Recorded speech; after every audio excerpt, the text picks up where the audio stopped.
Hello highs, நான் தான் உங்களோட கபிசவான் கதைக்கிறேன். இன்றைக்கி ஐடியூவில் வந்து நாங்கள் அடுத்த கேள்வி பார்க்க போகிறோம். அதுக்கு முதல்ல என்னென்னு சொன்னால், முதல்ல ஒரு கேள்வி ஒன்று போட்டிருந்தேன்னா அந்த கேள்வி வந்து கொஞ்சம் பெரிய கேள்வியாக இருந்ததா எனக்கு நிறைய பேர் சஜஸ்ட் பண்ணி அது கொஞ்சம் பிரச்சனையாக இருந்தது, விளங்குறதுக்கு கொஞ்சம் கஷ்டமாக இருந்த மாதிரி சொன்னது. அதால் நான் வந்து உங்களுக்கு கொஞ்சம் பேசிக்கான கேள்வியிலேருந்து போகலாமன்ட்டு இருக்கிறேன். சரி, இப்போ நான் கேள்வி சொல்கிறேன், நீங்கள் செய்து பாருங்கள். அதே நேரத்தில் நானும் உங்களுக்கு செய்கிறேன். 10 மீட்டர் நீளமான கம்பி துண்டொன்றை 1 மீட்டர் 25 சென்டிமீட்டர் நீளமான எத்தனை கம்பி துண்டுகளாக வெட்டலாம்? இதுதான் கேள்வி.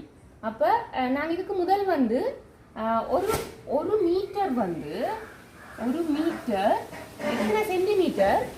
1 மீட்டர் வந்து 100 சென்டிமீட்டர். 100 சென்டிமீட்டர்.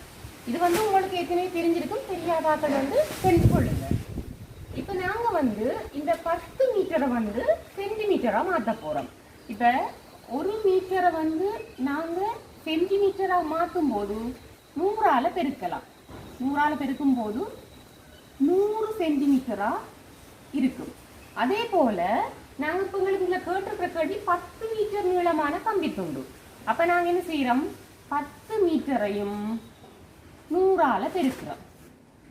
10 மீட்டரை 100ஆல் பெருக்கும் போது என்ன விட வரும்? உங்களுக்கு இப்படி நேரடியாக பெருக்க தெரியாட்டி இப்படி 100 போட்டு இந்த 10 இப்படி போட்டு இந்த சைவர் அப்படியே நேருக்கு வரும். 1 0 0 1 0 0 1 1 இப்படி நீங்கள் பெருக்கிக் கொள்ளலாம்.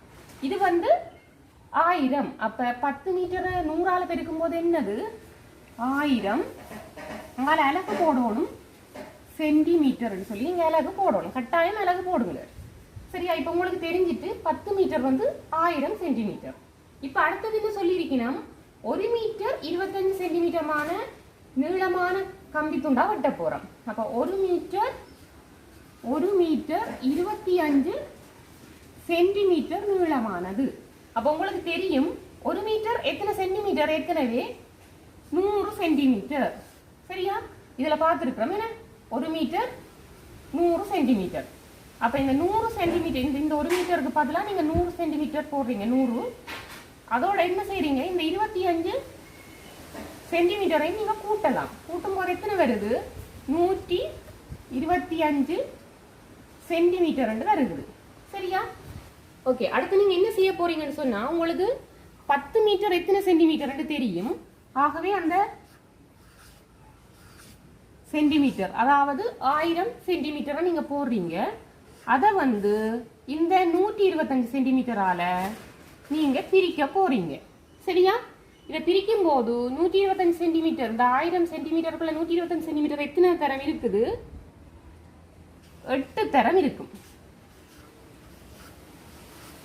8 தரம் இருக்கும். சரியா? அப்போ இந்த 10 மீட்டர் நீளமான கம்பி துண்டு, அதாவது 1000 சென்டிமீட்டர் நீளமான கம்பி துண்டுக்குள்ள வந்து 125 சென்டிமீட்டர் நீளமான எத்தனை கம்பி துண்டுகளா இருக்குது? 8 இருக்குது. 8 கம்பி துண்டுகள். விளங்கிட்டுதா? 8 இருக்குது. இப்போ இந்த 1000 வந்து நீங்க 125ஆல பிரிக்கலாம். இப்படி என்னன்னு சொல்றோம்? உங்களுக்கு இப்படி பிரிக்க தெரியாட்டி கீழுக்கு போட்டும் பிரிக்கலாம். 1000 கீழ் 125 இப்படி போட்டும் நீங்க பிரிக்கலாம். சரியா? இப்ப இதென்ன பிரிக்கலாம்? I 25 125 I 200 என்று இப்படி பிரிக்கிறோம். பிறகு 25 ஒரு முறை, 25 8 முறை. ஆகவே 8 இப்படியும் பிரிக்கலாம். நீங்க உங்களுக்கு இப்படி பிரிக்க தெரியாட்டி இப்படியும் பிரிக்கலாம். பிரிச்சிங்கன்னு சொன்னா 8 கம்பி துண்டுகள் விடையாக வரும். அப்ப 10 மீட்டருக்குள்ள எத்தனை? 1 மீட்டர் 25 சென்டிமீட்டர் நீளமான கம்பி துண்டு இருக்கு. 8 துண்டுகள் வந்து இருக்கு. இதுல எழுதி இருக்கு 8 துண்டுகள் வந்து இருக்குது. இந்த கேள்வி விளங்கி இருக்கா உங்களுக்கு? விளங்காட்டி இந்த வீடியோவை திருப்பியும் நீங்க வடிவா கேட்டு செய்து பாருங்க. இந்த கேள்வி உங்களுக்கு விளங்கி இருக்குமென்று நம்புறேன். நான் அடுத்த கேள்விக்குள்ள போறேன். ஓகே, இரண்டாவது கேள்வி வந்து, மைதானம் ஒன்றில் 5 மீட்டர் இடைவெளியில் 9 கம்பங்கள் நடப்பட்டுள்ளன. முதல் கம்பத்திற்கும் இறுதி கம்பத்திற்கும் இடையேயான தூரம் என்ன என்றதுதான் உங்களோட கேள்வி. அப்ப உங்களுக்கு சொல்லியிருக்கீங்கன்னு சொன்னா, மைதானம் ஒன்றில் வந்து 5 மீட்டர் இடைவெளியில வந்து 9 கம்பங்கள். அப்ப நாங்கள் உங்களுக்கு முதல் இப்படி கீறி காட்டுறோம். 1 2 3 4 5 6 7 8 ஒன்பது கம்பங்கள் இருக்குது. ஒவ்வொன்றுக்கும் இடையிலான வித்தியாசம் என்ன? 5 மீட்டராம். ஒவ்வொன்றுக்கும் இடையில 5 மீட்டர் இப்படியே வரப்போகும். சரியா? ஒவ்வொன்றுக்கும் இடையில 5 மீட்டர். இப்ப உங்களுக்கு தெரியும் எத்தனை இடைவெளி இருக்குன்னு நீங்க பாருங்க. 1 2 3 4 5 6 7 8 இடைவெளி. சரியா? அப்ப 8 இடைவெளி இருக்குது. இப்ப நீங்க இடைவெளி எண்ணிக்கை 8 போடுங்க. தர எத்தனை மீட்டராம்? ஒவ்வொரு இடைவெளியிலையும் 5 மீட்டர். சரியா? அப்ப 5 மீட்டர். இப்ப நீங்க என்ன செய்ய போறீங்க? இது ரெண்டையும் பெருக்க போறீங்க. எண்ணஞ்சு எத்தனை? எண்ணஞ்சு 40. எண்ணஞ்சு 40. அப்ப மொத்தமா இந்த ரெண்டு தூண்களுக்கு இடையிலான மீட்டர் எத்தனை மீட்டரா இருக்கும்? 40 மீட்டரா இருக்கும். இதுக்கு இன்னொரு ஈஸி வழி ஒன்று இருக்கு. என்னன்னு சொன்னீங்கன்னா, முதலாவது சொல்லியிருக்கணும். என்னன்னு சொன்னா 9 கம்பங்கள் நடப்பட்டிருக்காம். அப்ப 1 தொடக்கம் 9 கம்பங்கள் நடுவினம். இப்ப நீங்க என்ன செய்யலாம்? 9வது கம்பம், இந்த 9வது கம்பத்துல இருந்து முதலாவது கம்பத்தை கழிக்கிறீங்க. சரியா? கழிச்சிங்கன்னு சொன்னா என்ன விட வரும்? 8 விட வரும். இதோட நீங்க அந்த இடைவெளி எத்தனை மீட்டர் தூரம்னு சொன்னவே? 5 மீட்டர் தூரம்னு சொன்னவே. சரியா? அப்ப இப்படியும் பெருக்கலாம். 5 40 மீட்டரா இருக்கும். இது விளங்கிட்டுதா? இதே மாதிரி நீங்க உங்களுக்கு ஒரு முதலாவது தொடக்கம் 15 தூணண்டு தந்தாலும், முதலாவது தொடக்கம் 15 வரையான தூணண்டு தந்தாலும் நீங்க என்ன செய்யலாம்? 15ல இருந்து 1 கழிக்கலாம். கழிச்சா 14 வரும். முதலாவது தொடக்கம் 15 வரையான தூண் 2 மீட்டர் இடைவெளின்னு வைங்க. ஈஸியா சொல்றேன். 2 மீட்டர் இடைவெளி. அப்ப 15ல இருந்து இந்த முதலாவது கழிச்சிங்கன்னு சொன்னா 14 வந்துடும். அந்த 14ல இருந்து 14ஓட இந்த 2 வந்து நீங்க பெருக்கலாம். 14ஓட 2 பெருக்கினா எத்தனை? 28 மீட்டர். இப்படியும் இது வேற கேள்வி.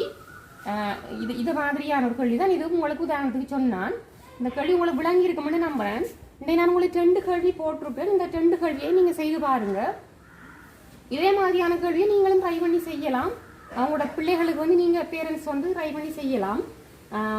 நீங்க திருப்பி இந்த வீடியோஸை பார்த்து செய்து பாருங்க. நான் தொடர்ந்து உங்களுக்கு ஐக்யூ கொஸ்டின்ஸ் வந்து போட்டுக்கொண்டு இருப்பேன். அடுத்தடுத்த வீடியோஸ்ல போட்டுக்கொண்டு இருப்பேன். எல்லாருக்கும் தேங்க்யூ. இந்த வீடியோவை பார்த்ததுக்கு. இந்த கவிசமானன்ற யூடியூப் சேனலை வந்து நீங்க சப்ஸ்கிரைப் பண்ணுங்க. அதோட வந்து பெல் பட்டனை நீங்க ப்ரெஸ் பண்ணினா தான் உங்களுக்கு நான் போடுற நோட்டிஃபிகேஷன், அதாவது வீடியோஸ் வந்து நோட்டிஃபிகேஷனாக வரும். கண்டினியூஸாக சப்போர்ட் பண்ணுங்க. எல்லாருக்கும் தேங்க்யூ. பாய்.